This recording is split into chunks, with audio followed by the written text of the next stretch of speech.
Okay, looks like we have everyone. Thanks for being here this afternoon. We called this press conference to provide everyone with an update as to developments and what has gone on since we last met here at 8 p.m. last night. I'll let each speaker introduce himself or herself as they come to the podium. Supervisory Special Agent John Hambrick from the FBI will speak after I conclude with my remarks, and he will recognize all of the law enforcement agencies that have participated in this investigation. And I would like to express my thanks as well to all of the agencies that we'll mention for you here in a moment. The work in this matter is ongoing. The investigation continues. It continues at the federal building down the street where my office is located. We've had folks from the FBI in my office conducting investigatory work today, also outside of the building conducting work today as this matter continues to be looked into. I've been in touch with the Executive Office of the United States Attorneys in Washington to fill them in on what has occurred here. The Attorney General and the Deputy Attorney General have both inquired and been briefed about this incident.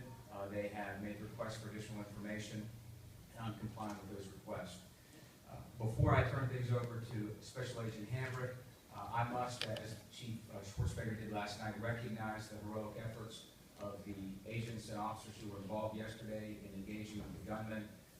Last night after I left here, I was able to go back to the scene, speak with many of the officers who were involved in the investigation, and it's just incredible the bravery that was shown yesterday by the court security officer and the Wheeling police officer who engaged with the shooter, as well as all of the other agents who rushed to the scene of an active gunman without any fear to take care of the situation. And so I can't say enough about how brave they were yesterday in their efforts. I'll now turn things over to Special Agent Hambrick to fill you in on the rest of the investigation. Thank you, sir. As you know, Can you spell your name, Agent? I'm sorry. My name is John Hambrick. It's H-A-M-B-R-I-C-K. I'm a special agent with the FBI. Yesterday at about 2:45 in the afternoon, a lone gunman assaulted the federal building at 1125 Chaplain Street. The efforts, the collaborative effort that we have brought to bear on this is significant. It's an ongoing investigation involving the following agencies, including the following agencies, but not limited to, I'm afraid.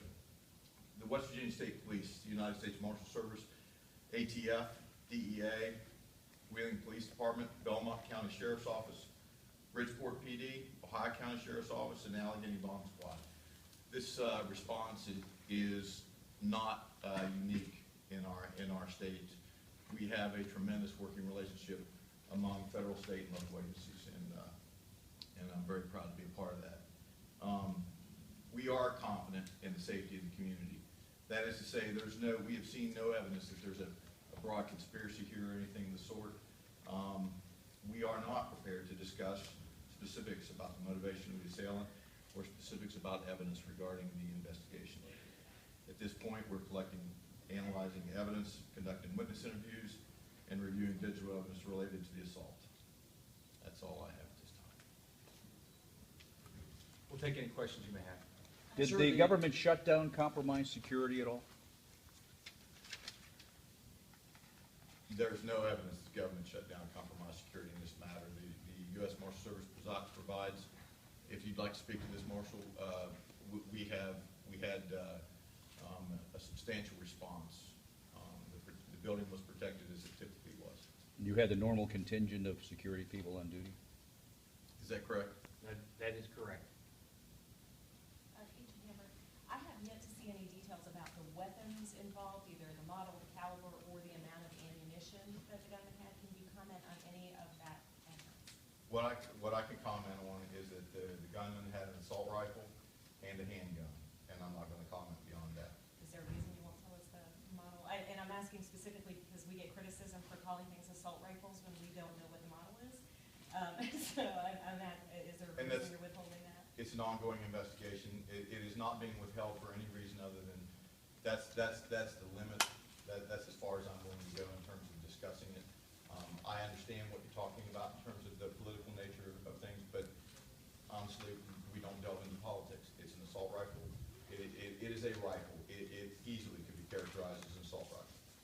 were there any writings or messages recovered at his home, in a car, or anywhere else?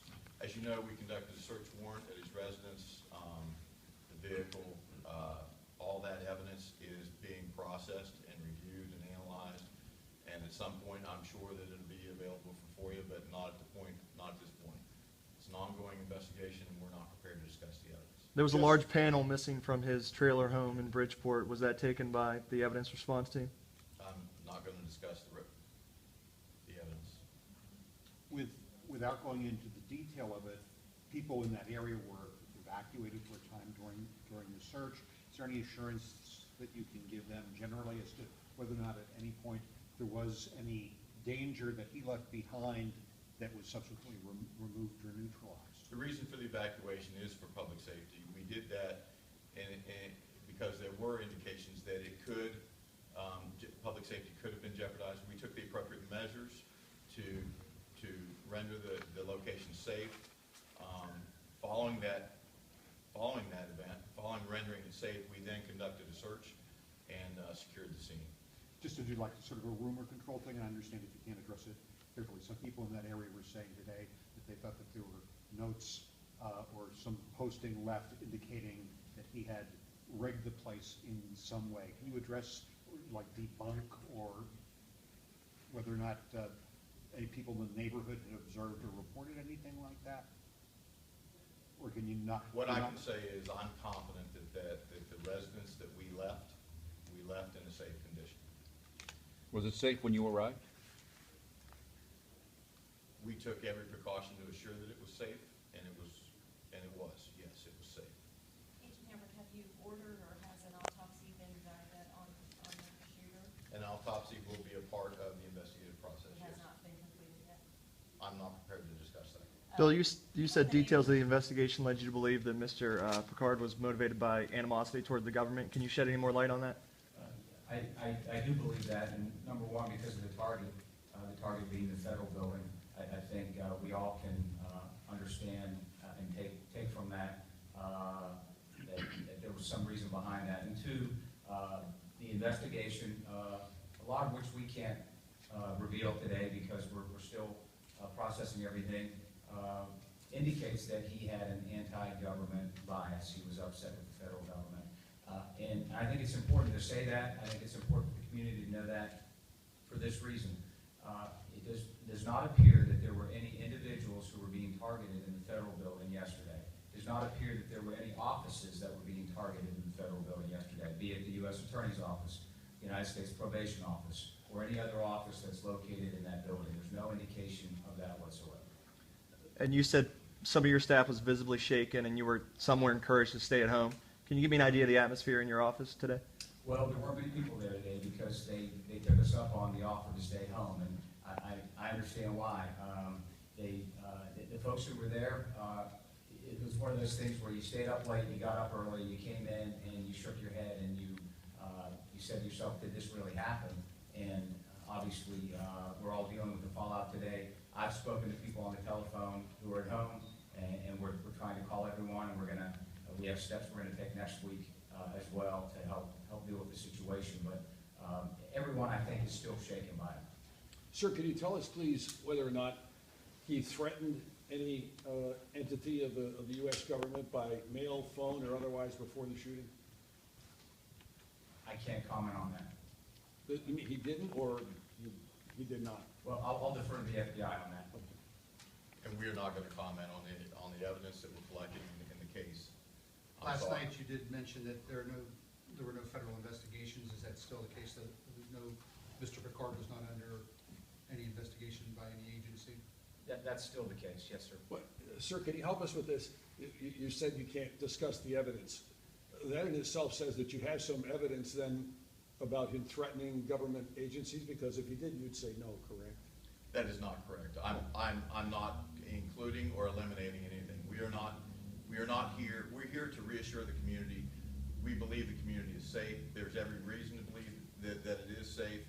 We are lauding the efforts of several agencies in the response and the response of law enforcement to take care of this issue in a very direct and deliberate fashion. But we are not, we owe it to the investigation to do it in as sterile as environment as we possibly can, and we do that well.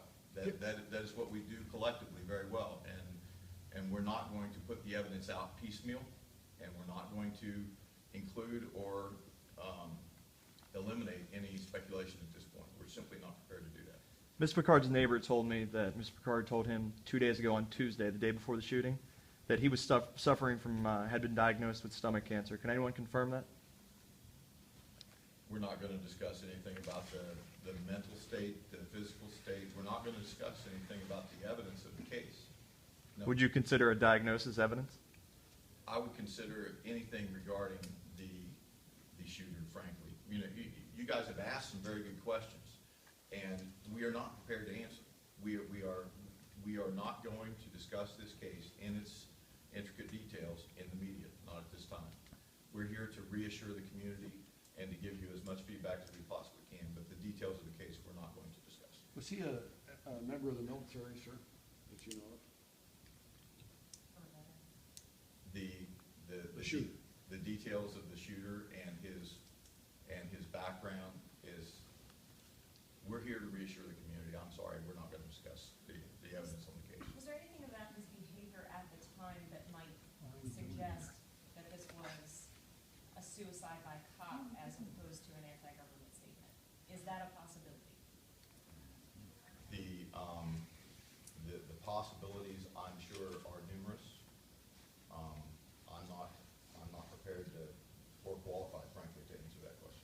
Chief, there are officers currently on your staff that worked with Mr. Picard, knew him personally and professionally. What's the mood like at department headquarters today?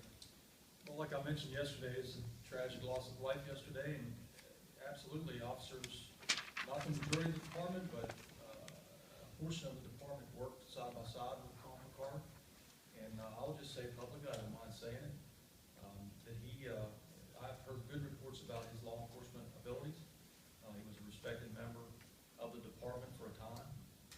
You know, it's a sad day, and I do know Mr. Picard's brother, and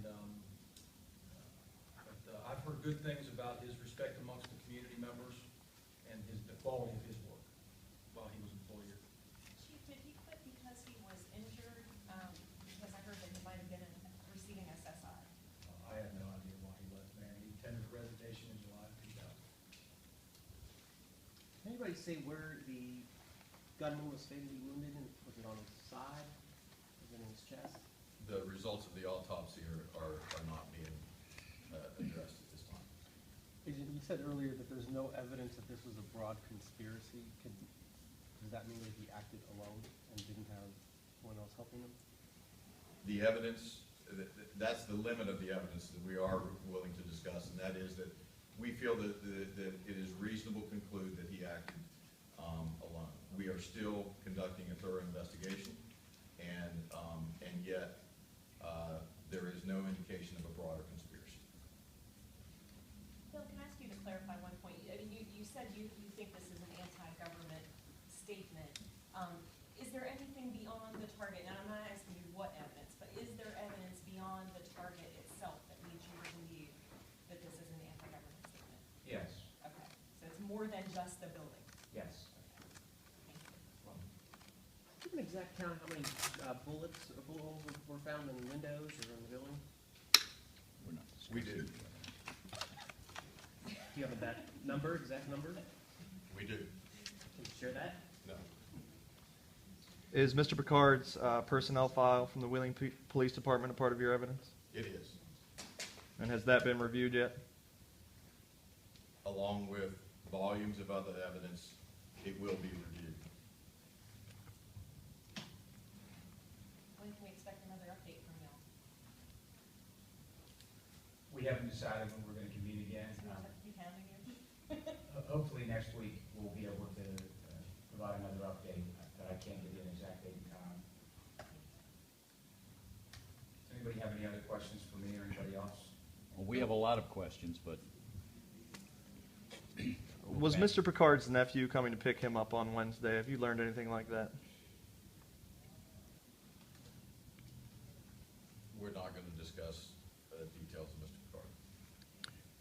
anybody live in the residence with him, that still be, you know, were around when he went back, or any family, anybody, any relatives at all that he left behind? The details of Mr. Picard's family, relatives, relationships are elements of the investigation that we'll review. Have you guys released, or are you prepared to release the names of the individuals that were injured at the building yesterday? I don't believe we are prepared to release those names. We are looking out after those folks, and yet that's not a part of their job, is you know, the public aspect of that. They did a great job of defending the building. And Can you either confirm or refute some reports that I've heard that he was waving people away from the parking lot across the street before he opened fire? I cannot confirm or dispute. Chief, your officer that fired what's to believe to be one of the fatal shots, how's that officer doing? Or how's that officer dealing with this? Well, I mean, any officer that's involved in a fatal shooting, I mean, we're looking out for that officer. He has a lot of support, and the entire response from at least the Wheeling PD and multiple other agencies and officers will be invited to attend a stress debrief in the coming days. How often will that section of Chapman Street, how long will that section of Chapman Street remain blocked off? Right in front of the building? That will remain blocked off until the crime scene is secured, and we believe that that will be very soon. Days, weeks? Days. Pardon me? Days. Any other questions? I noticed some new metal detectors being brought into the post office building today. I would imagine there are other security measures you're taking. When do you anticipate the building sort of reopening for business as normal? GSA has been in the building, I believe as early as last night, all day today, and in talking to one of the Deputy United States Marshals, I believe we're hoping for next week. That's being optimistic, but we hope to get it back to normal in the atrium area and the other entrances by next week sometime.